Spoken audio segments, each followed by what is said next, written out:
ببینی تهش این مثلا تا فردا ممکنه همه اینا تا پس فردا ببینی پره. ولی اینا رو پلم کردن، اینا هم پلم نشده. نگاه معموله. شما دیر اومدی. داشتی چیکار می‌کردی؟ من دیر اومدم ولی خب نه چیه داستان نهار انداختی اینجا؟ آره دیگه. ای شیطون. آره دیگه. ما صبح چه بعد پرنگور الان من فهمیدم داستان چیه. آره پرنگور ما چینده بود بعد دیگه من گفتم دلمه دیگه امروز. این آقا سید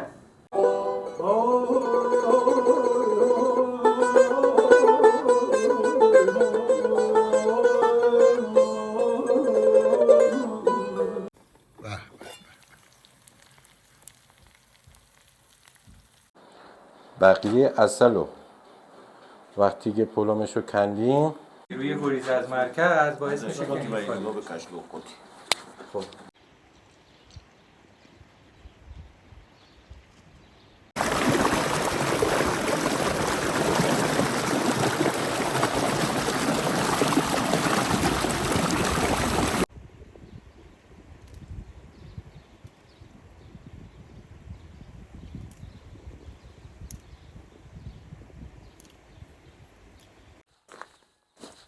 آی خدایا شکر.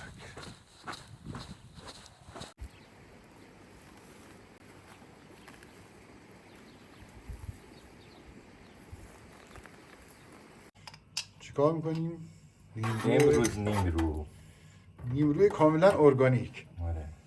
روغن محلی، تخم مرغ اونم بذاریم اینجا توی این کاسه.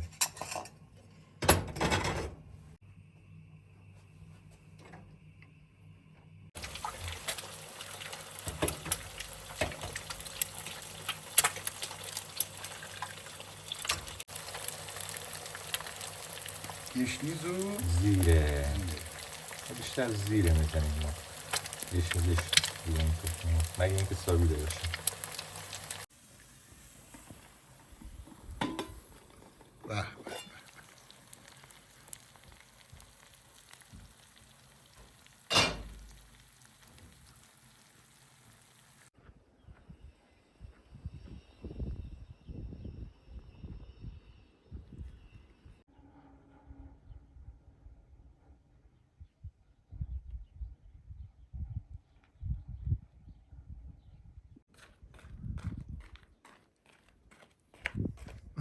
دنبایی رو چیزی نبود دم پا. آها این میریم سراغ بزا. بریم بالا امروز به سر بزا بزنیم. خب این خب مال مرغا فعلا بزنیمش اینجا باشه. این هم بذاریمش اینجا دم انبار. سلام بس خوشگله چطوری؟ معرف حضور هستن دیگه. بله بچه‌ها رو میشناسن. سلام علیکم خوبی؟ پارسال دوست امسال هم دوست. اون دستشو برد بالا قشنگ می‌خواد دست بده.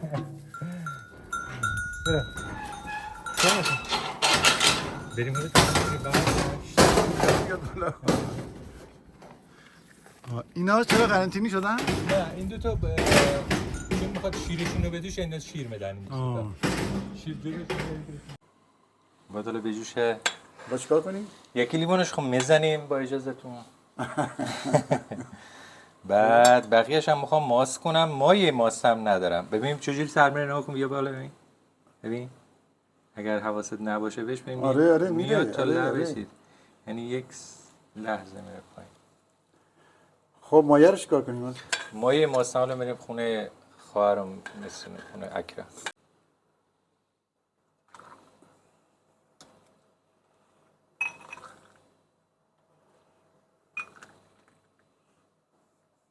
سهمه بریم ماست بیاریم برای یه شیرمون که ماستش کنیم. مایه بزنیم.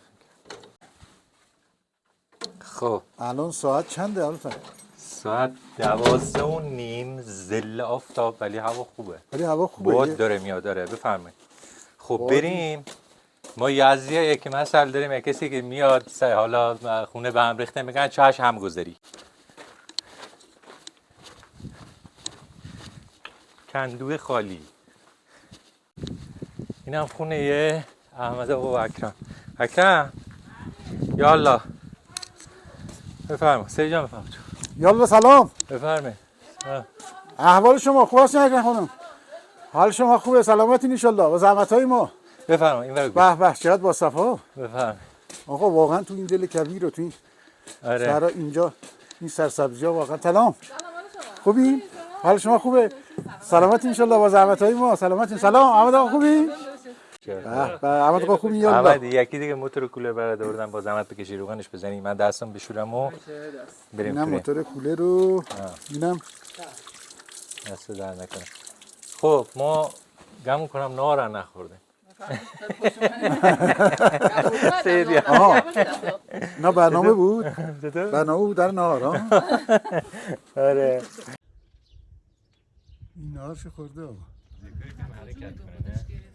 نه یه مگس هم رو جلوش نشسته داره نگاش میکنه. مگس پا شد.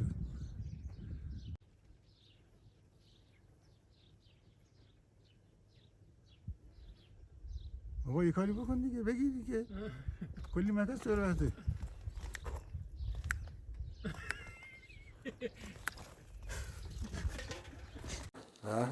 اومدی اینجا تو مرکز صبح و کوزه و تپو میخوای اوتو یخچال بخوری؟ بفرم به به به آب تو پیاله خوردن. باریکلا. این بافتنی و خودت بافتی ها این پرده؟ بله خودم بافتم. باریکلا. این چیه؟ اسفندون. اسفندون خب اینا خب این چه این کار خودته؟ نه این از اون زنم رضا درست کرده. من خودم کوچیکا درست کردم یعنی اینو اینو بافتنی خودم. باریکلا. این خب خیلی خوبه چه یکی نو بده من ده. این الان من کدوم دوست داری برن؟ کلاه احمد مسعود شد. خیلی خیلی خوش اومدین. ولی اینجا بسیار کنم. خیلی خوش اومدین. خب حالا شنیدم صبح ما خواب بودیم.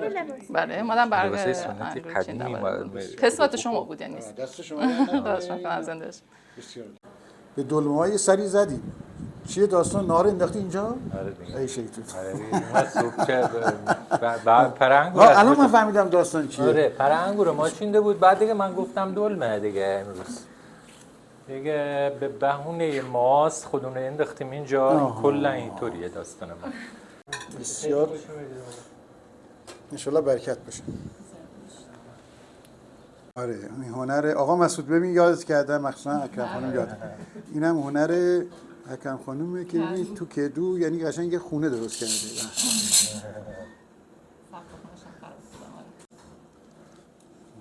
و اینم نونای معروف روستای مرور.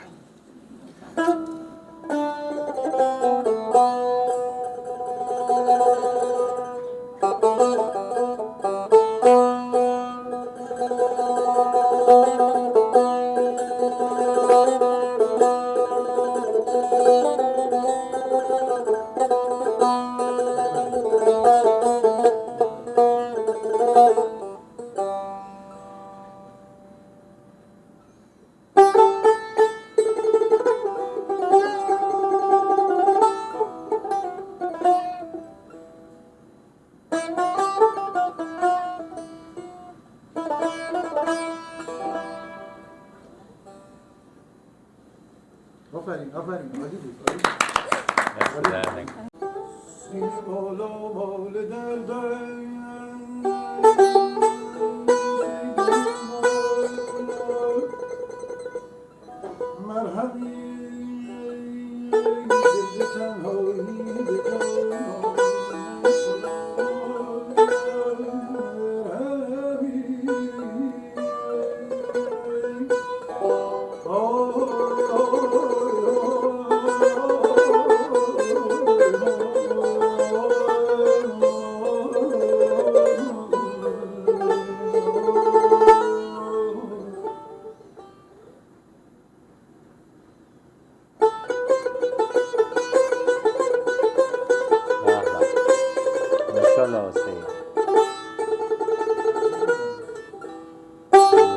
نکرده بودیم.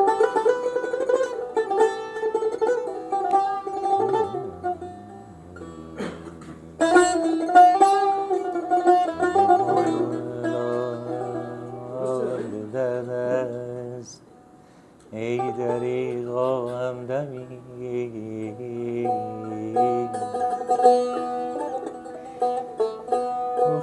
دل ز تنهایی به جان آمد خدا را مرهمی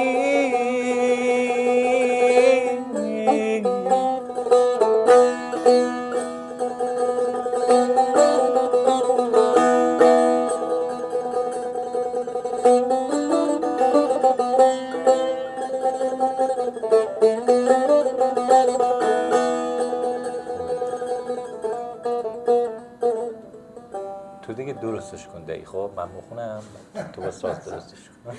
خیلی زیبا بود. آفرین آفرین. ماشاءالله.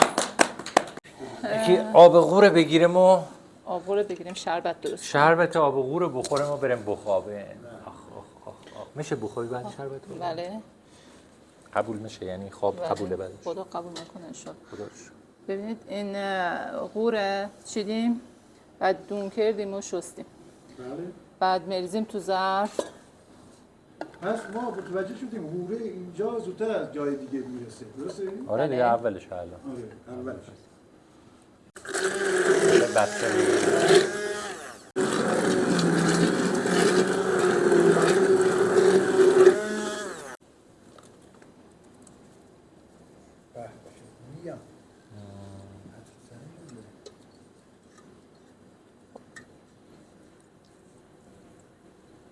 من چون صافیم نازک بود دولا کردم که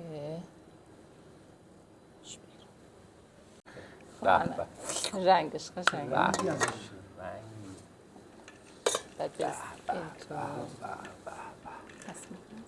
خب من از اینجا به بعدش دیگه من بلد هستم. همش بریزم؟ بله. درشت نشدم؟ نمیخواد بریز. با آب قاطی می‌کنیم و آب و شکر و یخ. شکر. خب من ببینم که طعمش چطور شده.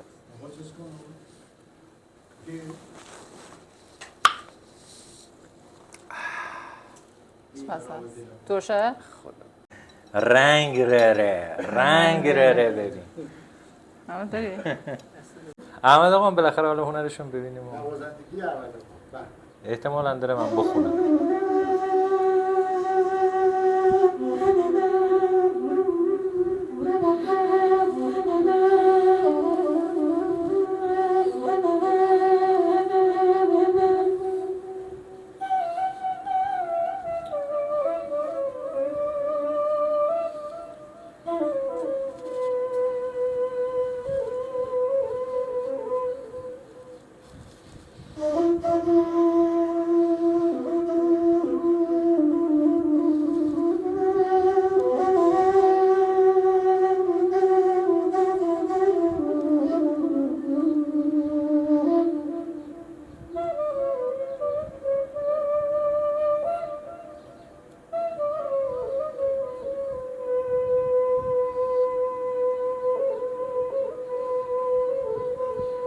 خب الان دیگه آماده میشیم میریم.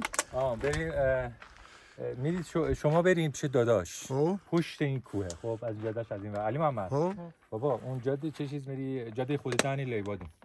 دیدی خود جاده آخرش هنگ میری یکی جاده ماشین رو میره، یه خود سعید میره پر رنگ ماشینه. کم رنگی برو اونور بره پای کندو. خب علی رو معرفی نکرد. نمیکنه برو پای کندو.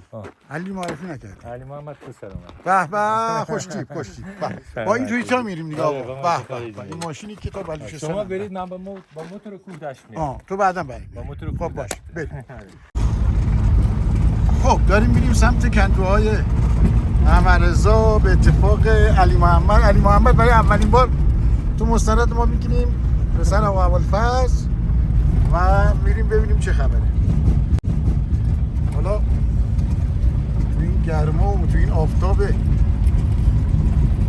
یزد و میبد و آقا درود بر شما آقا محمد رضا. چاکرتیم. خسته نباشی. خدا سلامت باشی. مخلصم. اومدیم. اصلا الان من برای من جای سواله. من میگم آقا توی من شمالی هم دیگه. بله. خب سرسبزی و گیاه و تو این دشت و کوه و کویر و اینا زنبورا چی میخورن؟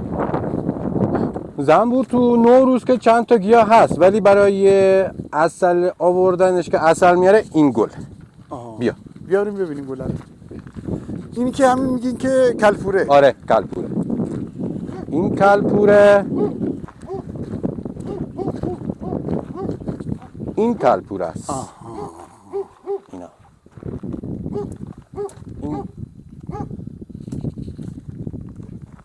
این گلای ریزی که تو این میبینی، این گلای ریزی که میبینی اینا یعنی شاید اونا رو آره بگیره. آره. عجب. الان بوشم بکنی با اون عسل که بو کنی دوتاش یکی. و چیزم خیلی بوتاش هم انبوه. آره اینا از این طرف تا تو این کوه همه اینا دیگه همین کلپوره است. پس ما الان در واقع عسل کلپوره داریم. کلپوره آویشن هم داریم، ولی آویشن چون این گل بیشتره از این بیشتر شهد میاره. مثلا 80% اینه، 20%ش آویشنه، 10%ش آویشنه. یعنی عسل ترکیبی هم میذاره؟ چی؟ ترکیبی میذاره؟ بله ترکیبیه دیگه. خب الان زنبورا در چه حالیه؟ امسال یه خورده اذیت شدیم به خاطر باد، ولی راضیم. شکر. حالا انشالله میخوایم از امروز شروع کنیم غارت کنیم عسلاشون رو برای خوردن. محمد ما الان اینجاییم دور برمون این زنبورا نمیزنن ممکن؟ نه چون الان دارن هنوز شهد میارن زیاد کاری بهت ندارن. تازه دارن شهد میارن. اینا میذاریم اینجا. این برای خودشون، این برای ما. هنوز هم دارن شهد میارن. ببین اینا الان پلم نکردن. اینا رو باید مثل اینجوری پلم مثل اون سفیدیه. آره چون ما میخوایم جابجاشون کنیم ببریمشون یه منطقه بالاتر، یکم خنک‌تر باشه، زودتر عسلاشون رو الان برمی‌داریم و ببریمشون بالا. میبرین ادامه کار بقیه بالا. آره ادامه کار بعدش بگیریم. چون تو عسل برداشتن اگر بتونی ملکه زنبورتو پیدا کنی که لهش نکنی نکشیش. اینا ها سالا رو پیدا کردیم.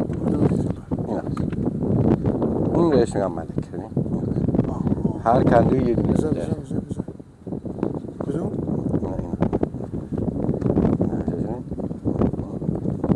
ببینیش؟ کم بزرگترم. آره بزرگتره، کشیده تره.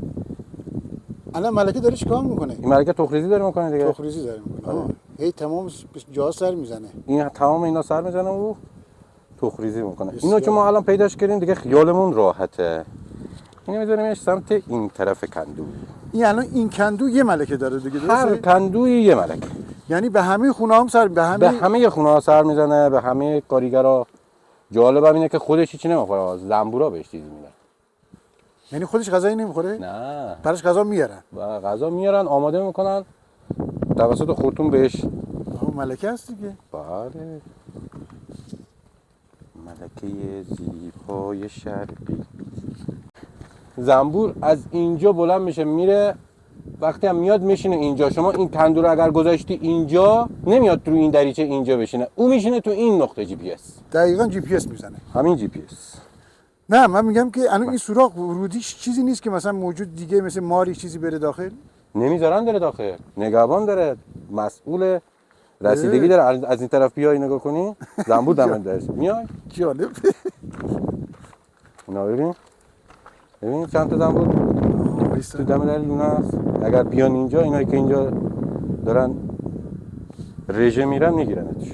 ماره رو میزنن یعنی. آره مار که جرئت نمیکنه بیاد.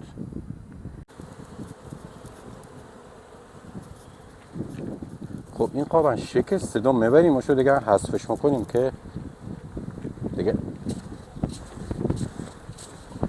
تو هم نندر.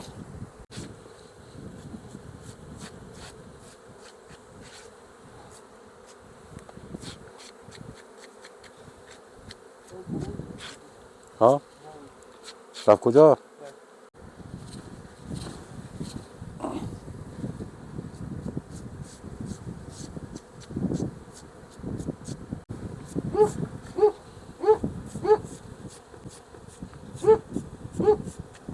آقا رسیدم بخیر.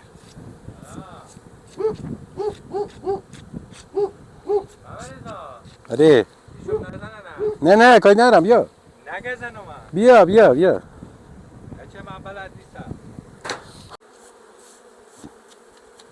به به.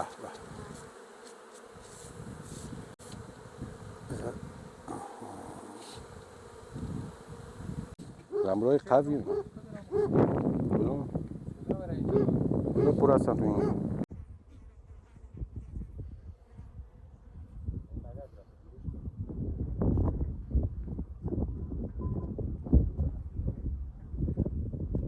ببینی این تهش این مثلا تا فردا ممکنه همه اینا تا پس فردا ببینی پره، ولی اینا رو پلم کردن، نه پلم نشده. نگاه دونه دونه داره پر میشه و پلم میشه. بعد پلم بشن واقعا چیزی ازش نمیریزه. درسته؟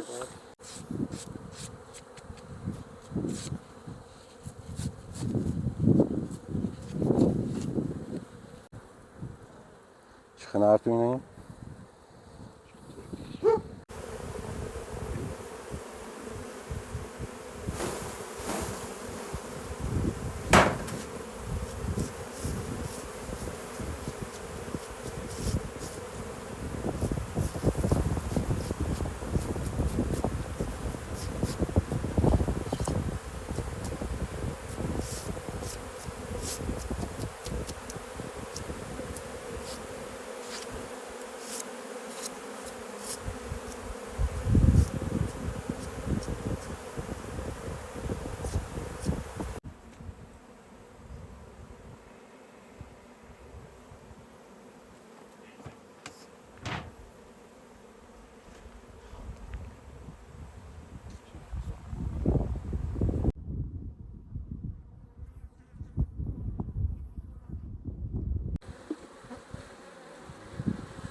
خب محموله. شما دیر اومدی.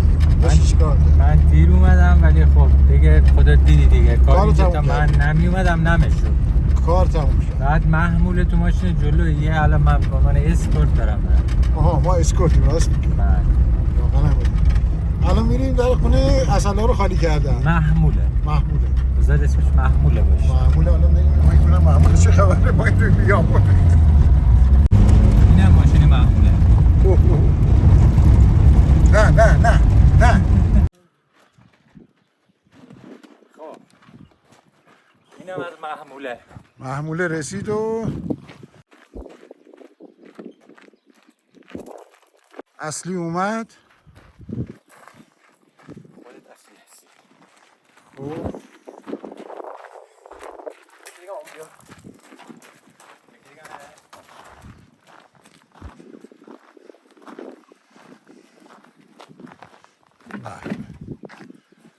جای با صفایی هم اومدن.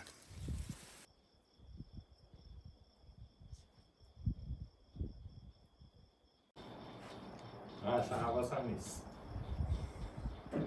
مثلا منو ندیدید شما؟ نه دیگه ما اصلا حواسمون نیست. باش من حواسمون به کار خودمونه.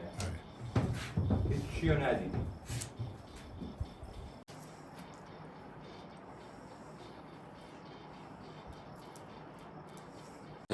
ما یه گذاشتیم خوابای خالی بزنیم توش بعدی. چطور خواب خالی بوده توش بذاری بدن توی خواب خالی بزن تو. الان پولکا رو می‌خوایم بکنیم. ببین اینا پولکاش باید بکنیم. برون باش که اصله بیاد بیرون. اونا زحمت کشیدن پلم کردن برای خودشون، ما پلمشو حذف میکنیم. الان مرحله واسه کردن پلو. بعد کجا میره برای بقیه اصلا چجوری در میاد؟ بقیه اصلو وقتی که پلومشو کندیم میذاریم تو اون دستگاه، شروع میکنه به چرخیدن و این اصل از تو این خونه میاد بیرون. خب ببین اگر سیف شده اصل این پایینه شده که سیف شده، نه سیف نمگرده؟ بله بله اصل داره مخور پایینش. توسط در رفتن داره صافی؟ نه با دور کنم بعدش صاف کنیم دوباره. صافیوگه زور میزنه. زنبور وقتی که از تخم میاد بیرون هنوز بچه است، عین مثل آدم. اول روزای اول شروع میکنه به تغذیه، 2 روز 3 روز تا 5 روز شروع میکنه به خوردن عسل و کامل شدن. بعدی که کامل شد اینو میفرستنش واسه کارگری، میگن اول نظافت کن. آره اولین وظیفه نظافت و کندو رو تمیز کن و قابا رو تمیز کن و این بحثا. بعد که یه ذره بزرگتر شد کل عمرش هم جالبه، تو زمان کار 20 روزه، 20 تا 25 روز کل عمرش. شاید مثلا 3 روز داره تغذیه میکنه تا کامل بشه، 3 روز 4 روز میاد برای نظافت، بعد نظافت میره برای چی؟ برای پرستاری، میفرستنش بره پرستار تخما بشه. یعنی طوریه که این آفریده شده بالاخره خودش میفهمه دیگه الان باید بره برای پرستاری از تخما. بعد از این که چند روز پرستاری از تخما انجام شد هی جایگزین میشه، اون بچه ها بزرگ شدن دوباره میان جای او پرستار میشن، این میره برای صحراگردی، میره برای شهد آوردن و آب آوردن و محافظت از کندو و این صحبت ها. بعد از 20 روز 25 روز هم تلف میشه و از بین میره. و جالبش هم اینه هیچ کدوم از اینایی که تلف شدن داخل کندو نیستن، اینا رو تمام از کندو میارنش بیرون و میبرنش مثلا فاصله 200 متر 300 متر اون طرفتر میندازنش. چرا؟ که زنبورستانت جای کندو آلوده نشه، هم آلوده نشه هم مورچه نیاد اونجا به خاطر این زنبورای تلف شده. اصلا یه جالبه، یه نظم خیلی عجیبی دارن اینا، خیلی عجیبه. یه قانون نانوشته ای که ذاتاً توی طبع این اجتماعی که به صورت اتوماتیک تماما همه وظایف خودشونو میدونن. یعنی ارگانیک داری 100%. بله من چون زمانی که این عسل رو میخوام بگیرم و کندو رو پرورش بدم میبرمشون جایی که این اونجا گل و سیستم طبیعتش طوری است که شیره طبیعی داره. مثلا زمستون اینجا توی منطقه ما داره برف میاد، من کندو رو میبرم طرف جنوب، اونجا گل لیمو، نارنج، مرکبات از اونا استفاده میکنن. بالاخره زحمت خودم بیشتره ولی کارم دیگه 100% خیالم راحته که هیچ چیز غیر طبیعی داخل این کندو نیست. اونجوری اگر خواسته باشی راحت باشی، بله زمستون که شد آب شکر درست میکنی و میذاری توشون و یه خورده‌شو میخورن و یه خورده‌ش هم ذخیره میکنن. ما نمیخوایم قضاوت کنیم، یه مثلا اینطوری کار میکنیم ولی تو مجموعه تو این اتفاق داره نمیفته. 100% نمیفته. الان مثلا شما این کندویی که داری میبینید ما از هر کندویی 6 کیلو 7 کیلو نهایت این عسل کلپوره رو میتونیم برداشت کنیم، ولی اگه آب شکر بهش بدی همین کندو رو میتونید شما 40 کیلو عسل ازش برداشت کنید. آره 6 شما کمتر برداشت. من 6 کیلو عسل رو برمیدارم ولی عسل برمیدارم. گرفتی چی شد؟ اونجوری میتونستم 40 کیلو آب شکر بهش بدم، 40 کیلو عسل بردارم، این 6 کیلو هم میشد داخل اون 40 کیلو، عملا از بین میرفت. حالا من یه چیزی رو بهت بگم سید، هیچ کی نمیگه که ماست من ترشه اما این خب عسل و شیرین. ولی و خب طبیعتاً بعد یه چیز جالب، هر کسی هر محصولی حالا جدای از عسل ممکنه یکی راجع به شیر و ماست صحبت بکنه، یکی ممکنه راجع به پرتقال صحبت بکنه، یکی راجع به انار میگه انار منطقه ما، اون یکی میگه نمیدونم لیموی منطقه ما. این عسل هم همینطوریه. هر کسی عسل منطقه خودش رو قبول داره. یه چیزی رو من میخوام بهت بگم. من دارم میبینم این کندو شاید در طول سال 4 بار جابجا میشه. کندودار واقعی زندگی کولیواره. هر جا صحرا خوبه برای زنبور باید بره. من ژل رویال چیه داستانش؟ اون ژل رویال خوراکیه که برای اون نوزاد ملکه درست میشه. خب شما وقتی که یه سالار یه ملکه از تو کندو حذف میشه شروع میکنن اون زنبورا میفهمن که این کندو دیگه ملکه نداره. تو هر کندویی اون ملکه قبلی تخم ریزی داشته، شاید مثلا زیاد نبوده، در حد کم هم که بوده 10 تاش ما میگیریم تخم روز. این تخم روز تا 3 روز اینا وقت دارن اینو تبدیلش کنن به چی؟ نوزاد ملکه. بعد از 3 روز این نوزاد میان یه خوراکی براش درست میکنن، میذارن تو این خونه. بعد از 6 روز در این خونه رو میبندن که این ملکه تا 15 روزگی تو این خونه بالغ بشه بیاد بیرون، این از این غذا بخوره. شما باید طوری تنظیم کنید که تو 6 روز که تموم شد اومدن درشو ببندن، غذای تو این رو برداری بهش میگن ژل رویال. یه نوع غذای نوزاد بهش میگن، آره خوراک شاهانه بهش میگیم ما.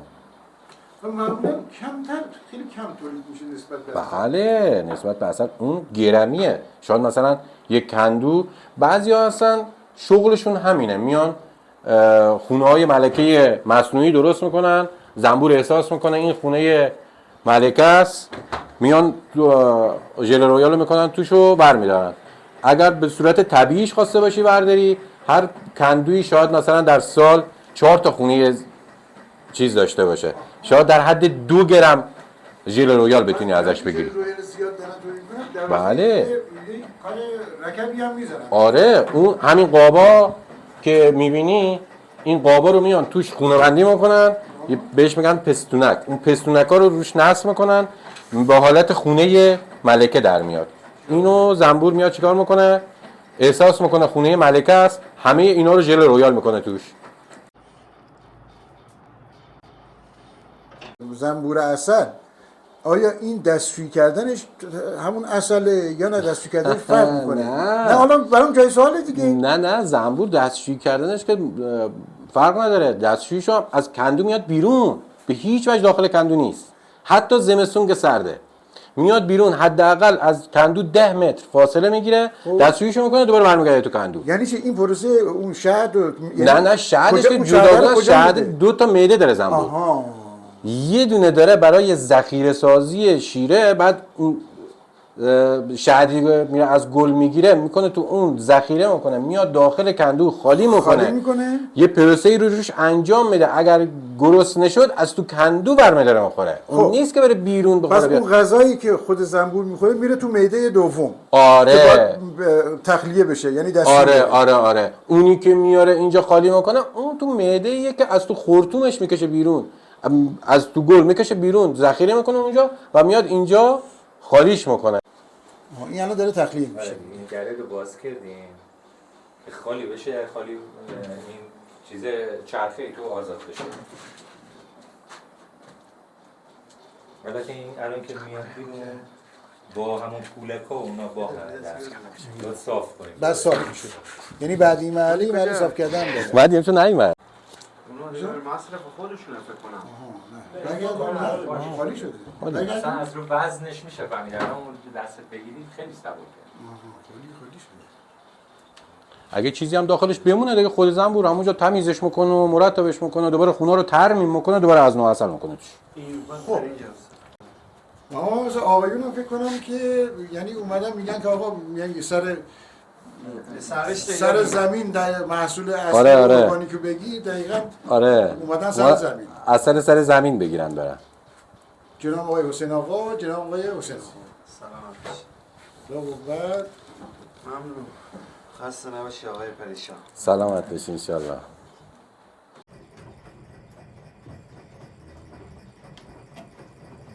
شما واقعیت هست ها؟